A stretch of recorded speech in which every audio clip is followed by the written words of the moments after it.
नमः शिवाय। आज गुरुवार के दिन भगवान बृहस्पति देव की संपूर्ण कथा आरती आप लोग श्रद्धा भाव मन चित से श्रवण करें। कथा और आरती पूरा आधा अधूरी नहीं सुनी। इस कथा के सुनने से व्यक्ति की मन वांछित फल की प्राप्ति होती है। तो बोलिए, भारतवर्ष में एक राजा राज करता था। वह प्रतापी और दानी था। वह नित्य प्रतिदिन मंदिर में भगवान को दर्शन करने के लिए जाता था। वह ब्राह्मण और गुरु की सेवा किया करता था। उनके द्वारा कोई अचय निश्चय होकर नहीं लौटता था। वह प्रत्येक गुरुवार को व्रत रखता था एवं पूजन करता था। हर दिन गरीबों की सहायता करता था, परंतु यह सब उस बात उनकी रानी की अच्छा नहीं लगती थी। वह न तो व्रत करती थी, न किसी को एक पैसा दान में दिया करती थी। वह राजा से भी ऐसा करने की मना किया करती थी। एक समय की बात है कि राजा शिकार खेलने के लिए वन में चले गए। घर पर रानी और दासी थी। उसे भगवान गुरुदेव बृहस्पति देव साधु के रूप धारण कर आए। दरवाजे पर भिक्षा मांगने आए। साधु रानी की भिक्षा मांगी तो वह कहने लगी कि हे साधु महाराज, मैं इस दान और पुण्य से तंग आ गई हूँ। इस कार्य में के लिए मेरे पति देव ही बहुत है। अब आप ऐसी कृपा करें कि सारा धन नष्ट हो जाए तथा हम आराम से रह सकूं। साधु रूपी भगवान बृहस्पति देव कहे, हे देवी, तुम बड़ी विचित्र हो। संतान और धन किसी को दुख नहीं होता है, इसका सभी चाहते हैं। पापी भी पुत्र और धन की इच्छा रखता है। अगर तुम्हारे पास अधिक धन हो तो भूखे मनुष्य को भोजन करवाओ, प्याव लगवाओ, ब्राह्मणों को दान दो और धर्मशालाओं खुलवाओ। कुआं, तालाब, बावड़ी, बाग बगीचा इत्यादि को निर्माण करवाओ तथा निर्धनों की कुमारी कन्याओं का विवाह करवाओ। साधु आज्ञा करो। इसी प्रकार से कर्मों से आपके कुल का और आपका नाम का परलोक में तथा होगी एवं स्वर्ग की प्राप्ति होगी। परंतु रानी की इन बातों पर खुश नहीं हुई और उनके कहने के अनुसार, हे साधु महाराज, मुझे ऐसा धन की कोई आवश्यकता नहीं है जिसके मैं अन्य लोगों को दान दूं तथा इसके रखने और संभालने में ही मेरा सारा समय नष्ट हो जाए। साधु कहे, हे देवी, यदि तुम्हारी ऐसी इच्छा है तो ऐसे तुम बताओ, मैं तुम ऐसा ही करना। बृहस्पतिवार के दिन घर को गोबर से लीपना, अपने केशों को पीला मिट्टी से धोना और केश को धोते समय स्नान करना। राजा से कहना कि हजामत करवाए। भोजन में मांस मंदिरा खाना और कपड़ा धोबी यहाँ धुलवाने देना। इसी प्रकार 7 बृहस्पतिवार को करने से तुम्हारा सब धन नष्ट हो जाएगा। यह कहकर साधु महारूपी बृहस्पति देव अंतर्ध्यान हो गए। रानी ने साधु की कहने के अनुसार 7 बृहस्पतिवार तक ऐसा ही करने का विचार किए, लेकिन साधु के बताए अनुसार कार्य करते हुए केवल 3 बृहस्पतिवार ही बीते थे कि उनकी समस्त धन नष्ट हो गया। भोजन के लिए दोनों समय परिवार में तरसने लगा तथा सांसारिक भोगों से दुख रहने लगा। तब वह राजा रानी से कहने लगा कि हे रानी, तुम यहाँ पर रहो, मैं दूसरे देश जाता हूँ, क्योंकि यह पर मुझे सभी मनुष्य जानता है, इसलिए यह कोई कार्य नहीं कर सकता हूँ। मैं अब परदेश जा रहा हूँ, वहाँ कोई काम धाम करूँगा, शायद हमारे भाग्य बदल जाएगा। ऐसा कहकर राजा परदेश चला गया। वहीं जंगल में लकड़ी काट कर लाता था और शहर में बेचता था। इसी प्रकार जीवन व्यतीत करने लगा। इधर राजा के बिना रानी और दासी दुखी रहने लगी। किसी दिन भोजन मिलता और किसी दिन जल ही पीकर रह जाती थी। एक समय रानी और दासी को 7 दिन बिना भोजन के व्यतीत करना पड़ा। तो रानी ने अपनी दासी से कहे, हे दासी, यहाँ पास के ही गांव में मेरा बहन रहती है, वहाँ बड़ी धनवान है। तुम उसके पास जाकर वहाँ से 5 सेर बेझर मांग कर ले आ, जिससे कुछ समय के लिए गुजर जाएगा। दासी रानी की बहन के पास गई। रानी की बहन उस समय भगवान पूजा कर रही थी। बृहस्पति देव का बार का दिन था। दासी ने रानी की बहन से कहने लगे, हे रानी, मुझे आपकी बहन भेजा है, मुझे 5 सेर बेझर दे दो। दासी यह बात अनेक बार कहने लगी, लेकिन परंतु रानी की बहन कोई उत्तर नहीं दिया, क्योंकि उस समय बृहस्पति देव की कथा सुन रही थी। जब दासी रानी की बहन से कोई उत्तर नहीं मिला तो वह बहुत दुखी हुई। उसे क्रोध भी आया। वह लौटकर रानी से बोली, हे रानी, आपकी बहन बहुत ही धनी स्त्री है, वह छोटे लोगों से बात भी नहीं करती है। मैंने उसे से कहा तो उसने कोई उत्तर नहीं दिया। मैं आपस चली आई। रानी बोली, हे दासी, तुमने इससे उसका कोई दोष नहीं है। जब बुरे दिन आते हैं तब कोई सहारा नहीं देता है। अच्छे बुरे दिन का पता विपत्ति में ही लगता है। जो ईश्वर की इच्छा होगी वही होगा। यह सब हमारे भाग्य का दोष है। इधर रानी की बहन सोचे कि मेरी बहन की दासी आई थी, परंतु उसने नहीं बोली, इससे वह बहुत ही दुखी हुई होगी। अतः कथा सुनकर और भगवान विष्णु की पूजन समाप्त कर रही थी, अपनी बहन के घर आई और कहने लगी, हे बहन, मैं तुम्हारी बृहस्पतिवार का व्रत कर रही थी, तो तुम्हारी दासी हमारे घर आ गई थी, परंतु तब तक कथा होती है तब तक नहीं बोली जाती है, तब तक नहीं रानी नहीं बोली जाती है, लोग नहीं उठते हैं कथा होते समय और न बोलते हैं, इसीलिए मैंने नहीं बोली। कहो दासी क्यों गई थी? रानी बोली बहन, हमारे घर का अनाज नहीं था।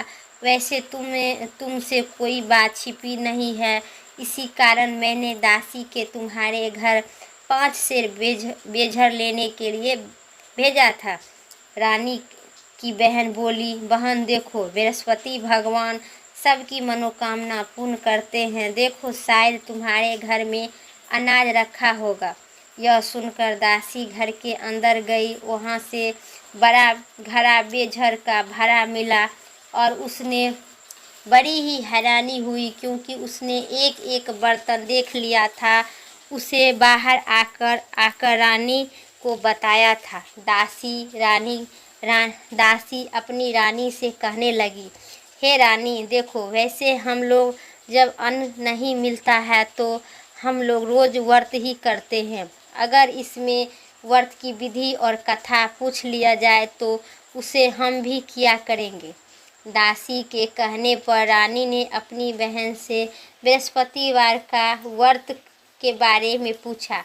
उसकी बहन ने बताया कि हे रानी, भगवान बृहस्पति देव सूर्य उदय के पूर्व उठकर स्नान करो। बृहस्पतिवार का व्रत करना चाहिए, लेकिन उसी दिन सिर नहीं धोना चाहिए। बृहस्पतिवार के दिन चने की दाल और मुनक्का से भगवान विष्णु के केले के वृक्ष की जड़ में पूजा करो तथा दीपक जलाओ। उसी दिन एक समय भोजन करो। भोजन में पीला खाद्य पदार्थ का करो तथा कथा सुनो। इसी प्रकार करने से गुरु भगवान प्रसन्न होते हैं और अन्य पुत्र धन देते हैं, सभी मनोकामना पूर्ण करते हैं। व्रत और पूजा की विधि बताकर रानी की बहन अपने घर लौट गए। दासी और रानी दोनों निश्चय किया कि बृहस्पति देव भगवान पूजन जरूर करेंगे। 7 दिन बाद जब बृहस्पतिवार का दिन आया तो उन्होंने व्रत रखा। घुड़साल में जाकर चना और गुड़ चना बीन कर लाई और तथा उनकी दाल से केले की जड़ में तथा विष्णु भगवान का पूजन की। अब भोजन पीला कहाँ से आए? दोनों बड़ी ही दुखी हुई, परंतु उन्होंने व्रत में भोजन लेकर आए। कहाँ से आया? बहुत ही दुखी हुई, लेकिन किया उन्होंने किया था कि बृहस्पति भगवान का प्रसन्न होते हुए एक साधारण व्यक्ति के रूप में वे 2 थाली में सुंदर पीला भोजन लेकर आए और दासी को देकर बोले, हे दासी, यह भोजन तुम्हारे और तुम्हारे रानी के लिए है, तुम दोनों करना। दासी बोली। दासी भोजन पाकर बड़ी ही प्रसन्न हुआ और रानी से बोली, हे रानी जी, भोजन कर लो। रानी बोली, भोजन हंसी उड़ा रही है। दासी बोली, एक व्यक्ति भोजन दे गया है।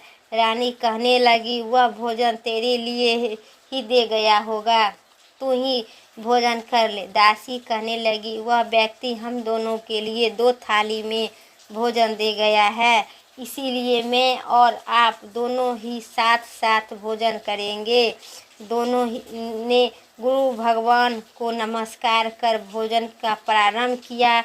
उसके बाद वे प्रत्येक गुरुवार के दिन भगवान का व्रत और पूजन करने लगी। बृहस्पति देव भगवान की कृपा से उसके पास धन हो गया, परंतु रानी फिर पहले की तरह आलस करने लगी। तब दासी बोली, देखो रानी, तुम पहले भी इसी प्रकार आलस करती थी। तुम्हें धन के रखने में कष्ट होता है तथा इसी कारण सभी धन नष्ट हो गया था।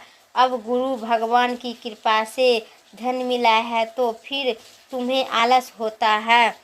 बड़ी ही मुश्किल से इसके बाद हमने यह धन पाया है, इसलिए हमें दान पुण्य करना चाहिए। तुम भूखे मनुष्य को भोजन करवाओ, प्याव लगवाओ, ब्राह्मणों को दान दो, कुमारी कन्याओं को कुआं, तालाब, बावड़ी इत्यादि का निर्माण कराओ, मंदिर पाठशाला बनवाकर दान दो, कुमारी कन्याओं को विवाह करवाओ, धन को शुभ कार्य में खर्च करो, इससे तुम्हारे कुल यश बढ़ता है तथा स्वर्ग लोक में प्राप्ति हो और पितृ प्रसन्न हो। दासी की बात मानकर रानी इसी प्रकार कर्म करने का प्रारंभ किया, जिससे उनका काफ़ी यश फैलने लगा। एक दिन रानी और दासी आपस में विचार करने लगी कि न जाने राजा किस हाल दशा में होंगे, उनकी कोई खोज खबर नहीं है। गुरु भगवान ने उनके प्रार्थना की और भगवान ने रात्रि में राजा के स्वप्न में कहा, हे राजा, उठो, तेरी रानी तुम्हारे याद कर रही है, अब अपने देश लौट जाओ। राजा प्रातः काल उठकर जंगल से लकड़ी काट कर लाने गया, इसीलिए जंगल में की ओर चल पड़ा। जंगल में गुजरते हुए वह सोचने लगा कि रानी की गलती से उसे कितने दुख भोगने पड़ रहा है। राजपाट छोड़कर उसे जंगल में आकर रहना पड़ता है। जंगल में लकड़ियां काटकर उसे बेचकर गुजारा करना पड़ता है। उसी समय जंगल में भगवान बृहस्पति देव साधु का रूप धारण कर आए और राजा से कहे, पास आकर बोले, हे लकड़हारे, तुम इस सुनसान जंगल में किस चिंता में बैठे हो, मुझे बताओ। यह सुनकर राजा ने नेत्र से जल भर आया और साधु की वंदना कर नमस्कार कर बोला, हे प्रभु, आप सब कुछ जानने वाले हैं। इतना कहकर राजा ने साधु की अपनी संपूर्ण कहानी सुना दी। महात्मा दयालु होते हैं। वे राजा बोला, हे राजा, तुम्हारी पत्नी बृहस्पति देव के प्रति अपराध किया है तथा जिसे कारण तुम्हारे यह दशा हुआ है। अब तुम किसी प्रकार की चिंता मत करो, भगवान तुम्हें पहले से अधिक धन देंगे। देखो, तुम्हारी पत्नी ने बृहस्पतिवार का व्रत प्रारंभ कर दी है। अब तुम भी भगवान बृहस्पति देव वार का व्रत करने का चना की दाल व गुड़ जल लोटे में डालकर केले के वृक्ष में करो। फिर कथा कहो या किसी और से सुनो, भगवान तुम्हारी सभी मनोकामना पूर्ण करेंगे। साधु के प्रसन्न देखकर राजा बोला, हे प्रभु, मुझे लकड़ी बेचकर इतना पैसा भी नहीं बचता है जिससे भोजन करने के उपरांत कुछ बचा सकूं। मैंने रात्रि में अपनी रानी की व्याकुल देखा है। मेरे पास कोई साधन नहीं है जिससे समाचार जान सकूं। फिर मैं क्या बृहस्पति देव की क्या कहानी कहूँ, मुझको तो कुछ भी मालूम भी नहीं है। साधु कहने लगा, हे राजा, तुम किसी बात का चिंता मत करो। बृहस्पतिवार के दिन तुम रोज की तरह लकड़ी लेकर शहर में जाओ। तुम्हें रोज की तरह दुगुना धन की प्राप्ति होगा। इससे तुम भली भांति भोजन कर लेगा तथा बृहस्पति देव का पूजा का भी सामान भी आ जाएगा। बृहस्पतिवार के दिन भगवान बृहस्पति देव की कथा इसी प्रकार है। प्रेम से बोलिए सियावर बृहस्पति भगवान की जय। कथा का दूसरा अध्याय शुरू हुआ। प्राचीन काल में बहुत ही निर्धन ब्राह्मण था। उनके कोई संतान नहीं था। वह नित्य पूजा पाठ करता था, परंतु उनकी रानी की उनकी स्त्री की बहुत ही मालिन के साथ रहती थी। वह न नहाती थी और न किसी देवता का पूजा करती थी। प्रातः काल उसने ही स्वयं प्रथम भोजन करती थी, उसके बाद कोई कार्य करती थी। ब्राह्मण देवता बहुत ही दुखी रहते थे। पत्नी को भी बहुत समझाते, परंतु उनका कोई परिणाम न निकलता था। भगवान की कृपा से ब्राह्मण की स्त्री कन्या का उत्पन्न हुआ। वह कन्या अपने पिता के घर में बड़ी होने लगी। वह बालिका प्रातः स्नान करके भगवान विष्णु की जप करती थी। वह बचपन से ही भगवान बृहस्पतिवार का व्रत भी करने लगी।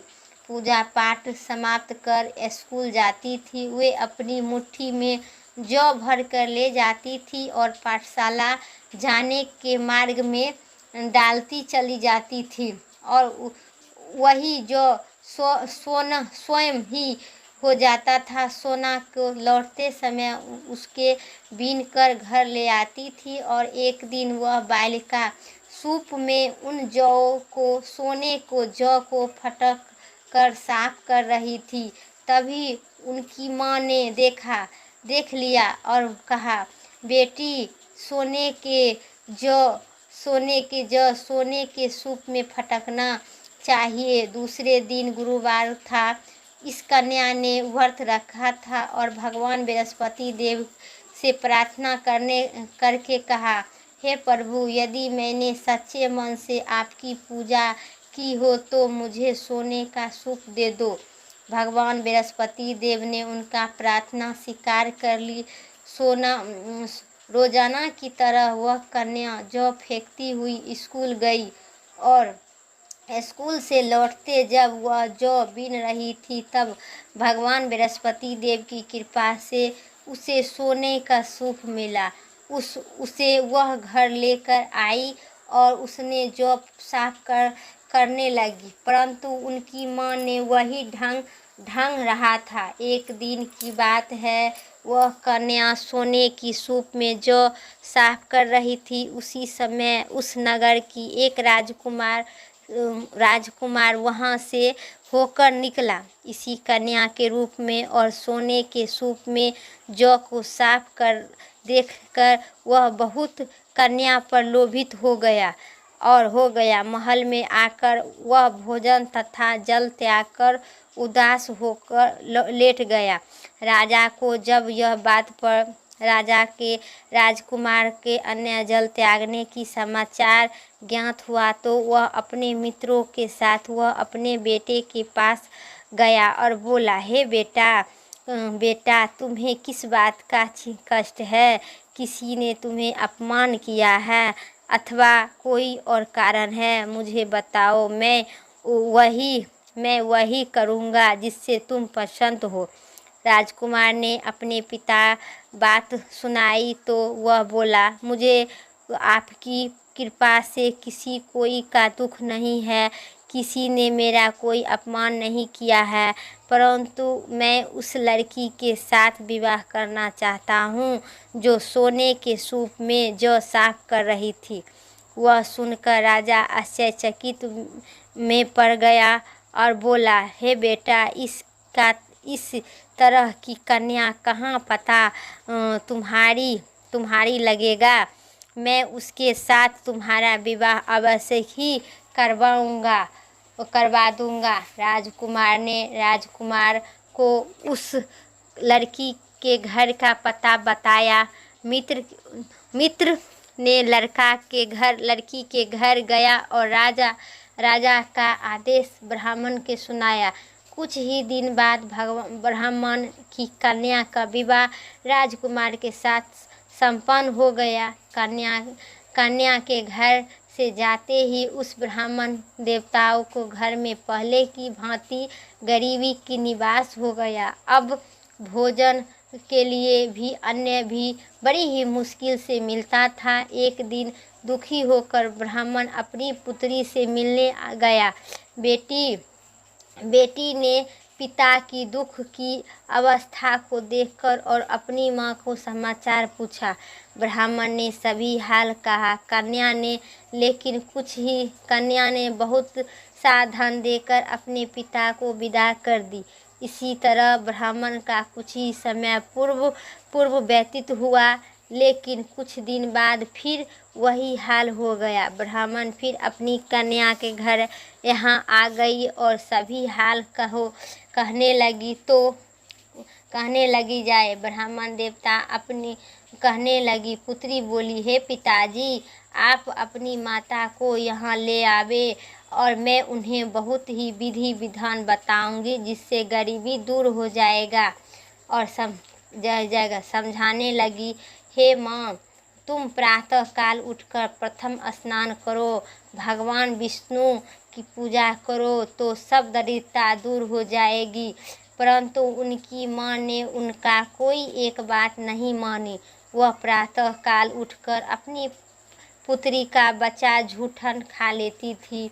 एक दिन उनकी पुत्री को बहुत ही गुस्सा आया। उसने एक रात एक कोठली के सारा सामान निकाल दिया और अपनी माँ के उसमें बंद कर दिया। प्रातः उसमें से उसे निकाल कर तथा स्नान करवा के पूजा पाठ करवाया तो उनकी माँ की बुद्धि ठीक हो गई। इसके बाद वह नियम से पूजा पाठ करती और प्रत्येक बृहस्पतिवार का व्रत रखने लगी।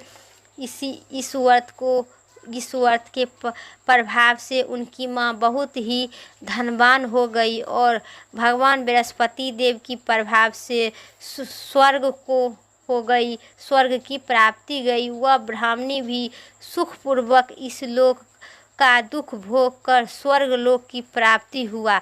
इसी तरह कहानी कहकर साधु देवता वहाँ से अवलोपित हो गए। धीरे धीरे समय बीतते होने पर फिर बृहस्पतिवार का दिन आया। राजा जंगल में लकड़ी काट कर किसी शहर में बेचने लगा। उसे उस दिन और उन दिनों में अधिक धन मिला। राजा ने चना गुड़ इत्यादि लाकर भगवान बृहस्पति देव का व्रत करने लगा। उसी दिन उसके सभी कलेश दूर हो गया। परंतु जब अगला गुरुवार का दिन आया तो वह बृहस्पतिवार का व्रत करना भूल गया। इसी कारण बृहस्पति भगवान नाराज हो गए। उसी दिन उस नगर में राजा ने विशाल यज्ञ का आयोजन करवाया था। अपने समस्त राज्यों में घोषणा करवा दी कि कोई भी मनुष्य अपने घर में भोजन न बनावे तथा आग भी न जलाए। समस्त लोग मेरे यहाँ भोजन करने आवे। इसी आज्ञा को इस आज्ञा को जो न ही मानेगा उसका फांसी की सजा दी जाएगी।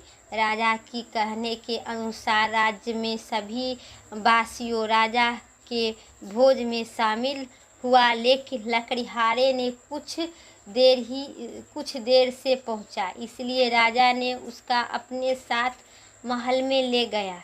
जब राजा लकड़हारे को भोजन करवा रहे थे तो कुछ देर ही तो रानी की दृष्टि उस खुट्टी पर पड़ी जिस पर उनका हार लटका हुआ था।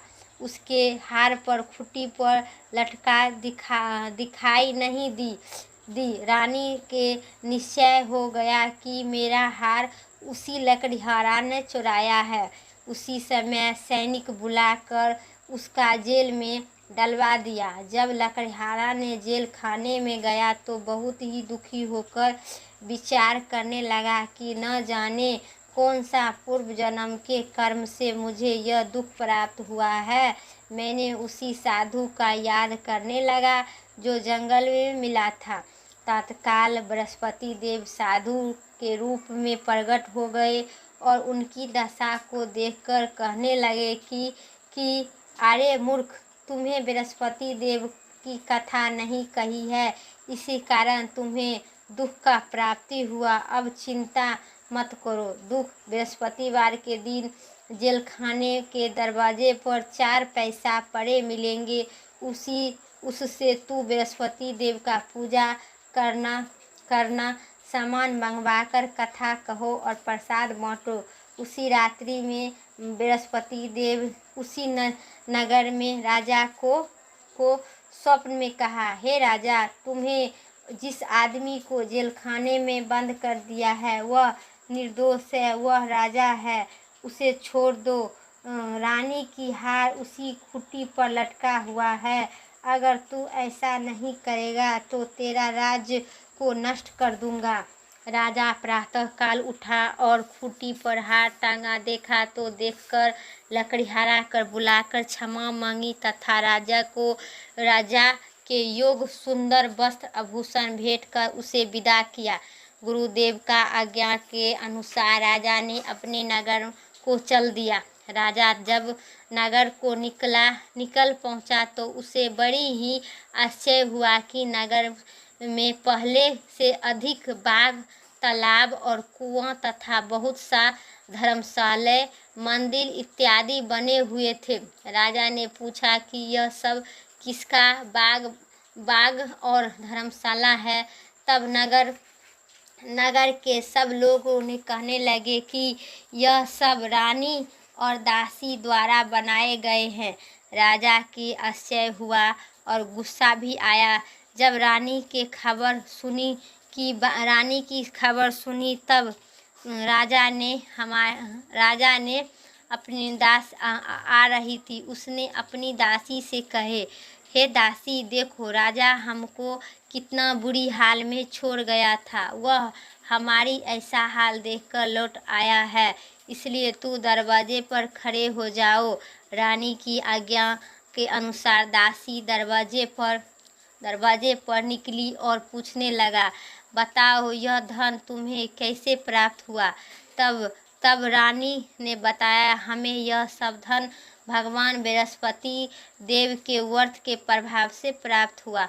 राजा ने तब निश्चय किया कि 7 रोज बाद सभी बृहस्पतिवार का पूजन करते हैं, परंतु रोजाना दिन में 3 बार कथा कहा करूँगा तथा रोज व्रत किया करूँगा और रोज किया करूँगा। एक रोज राजा ने विचार किया कि चलो अपनी बहनों के यहाँ आवे।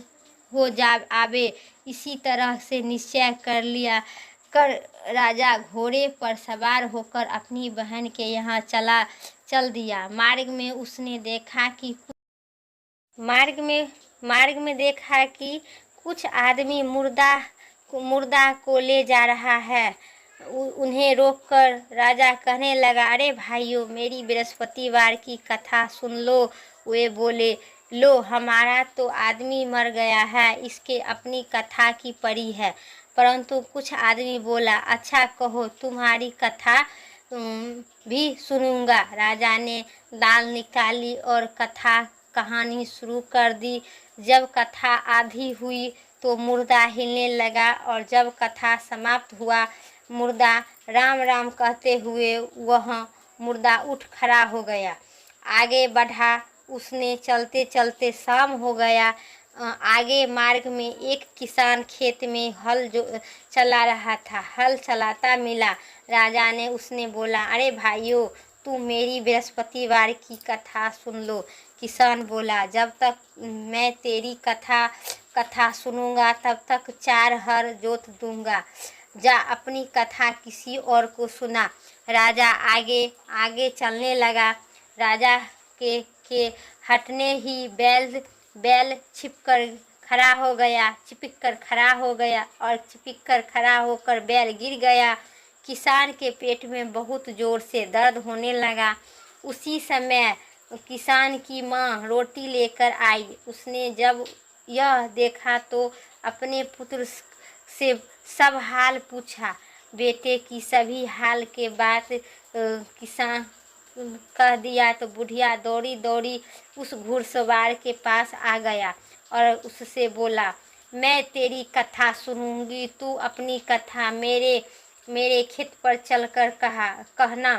राजा ने लौटकर बुढ़िया के खेत पर जाकर कथा कही, जिसके सुनते ही बैल खड़ा हो गया और किसान के पेट भी दर्द होना बंद हो गया। राजा अपनी बहन के घर पहुंच गया। अब बहन ने भाई की खूब मेहनत मानी की मेहनत खातिरदारी की। दूसरे रोज प्रातः काल राजा जागा तो वह देखने लगा कि सब लोग भोजन कर रहा है। राजा ने अपनी बहन से जब पूछा कि ऐसा मनुष्य कोई नहीं है जिससे भोजन नहीं किया है, जो मेरी बृहस्पतिवार का कथा सुन लो तो अगर पड़ोसी में भी कोई हो तो देख आती हूँ। ऐसा कहकर बहन देखने चली गई, परंतु उसे कोई भी ऐसा व्यक्ति नहीं मिला जिससे भोजन नहीं किया हो। वह एक कुम्हार के घर गई जिसका लड़का का बीमार था। उसने मालूम नहीं हुआ था कि वह नहीं कुम्हार के उसने यहाँ 3 दिन से किसी न भोजन नहीं किया है। रानी ने अपनी भाई की कथा सुनने के लिए कुम्हार के यहाँ गया। वह कुम्हार तैयार हो गया। राजा के जाकर बृहस्पतिवार की कथा कही, जिसके सुनकर उनका लड़का का ठीक हो गया। अब तो राजा की प्रशंसा होने लगी। एक दिन राजा ने अपनी बहन से कहा, हे बहन, मैं अपने घर जाऊंगा, तुम भी तैयार हो जाओ। राजा की बहन ने अपनी सास से अपने भाई के साथ जाने के लिए आज्ञा मांगी। सास बोली, चली जा तू, परंतु अपने लड़कों को मत ले जाना, क्योंकि तेरा भाई का कोई संतान नहीं है, इसलिए तू अपना लड़का के मत ले जा। बहन ने अपने भाई से कहा, भाई मैं तो जाऊंगी, परंतु कोई बालक नहीं जाएगा। राजा ने कहा, जब कोई बालक नहीं जाएगा तब तू जाकर क्या करेगी। दुखी मन से राजा अपने नगर लौट आया तथा राजा ने अपनी रानी से कहे, हम निसंतानी है, इसलिए कोई हमारे घर नहीं आना पसंद करता है। इतना कहकर वह बिना भोजन इत्यादि नहीं की सैया पर लौट गया और रानी बोली, हे प्रभु, बृहस्पति देव ने हमें सब कुछ दिया है, वे हमें संतान भी अवश्य ही देंगे। उसी रात बृहस्पति देव ने राजा का सपने में कहा, हे राजा, उठो, सभी सोच त्याग दो, तेरी रानी गर्भवती है। राजा यह जानकर बड़ी ही खुशी हुई। 90 महीने में रानी गर्भ से एक सुंदर सा पुत्र हुआ। जब राजा की बहन ने यह शुभ समाचार सुना तो बहुत ही खुशी हुई तथा बधाई लेकर अपने भाई यहाँ आई। तब रानी ने कहा, घोड़ा चढ़कर नहीं आइए, गधा चढ़कर आइए। राजा की बहन बोली, अरे भाई, मैंने इसी प्रकार न कहती तो तुम्हें औलाद कैसी मिलती। बृहस्पति देव ऐसे ही है, जिसके मन में जो कामना करती है सभी पूर्ण करते हैं।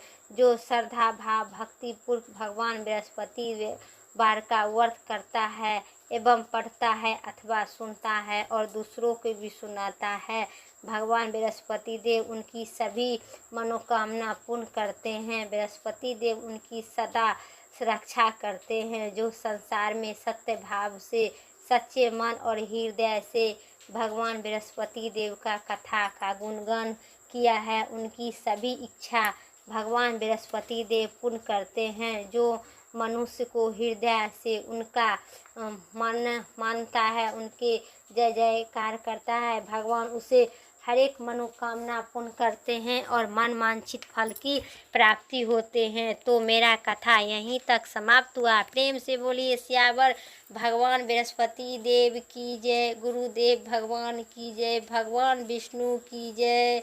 तो आरती का प्रारंभ करें। जय बृहस्पति देवा, ओम जय बृहस्पति देवा। छीनी छीनी भोगी लगाऊं, कदिली फलने बा। जय बृहस्पति देवा, तुम्ही पूरणी परमात्मा, तुम्ही ही अंतर्यामी हो स्वामी, तुम अंतर्यामी। जगति पिता जगदीश्वर, तुम्ही सबके स्वामी। ओम जय जगदीश हरे, चरणामृति निजमल, सभी पातक हरिता।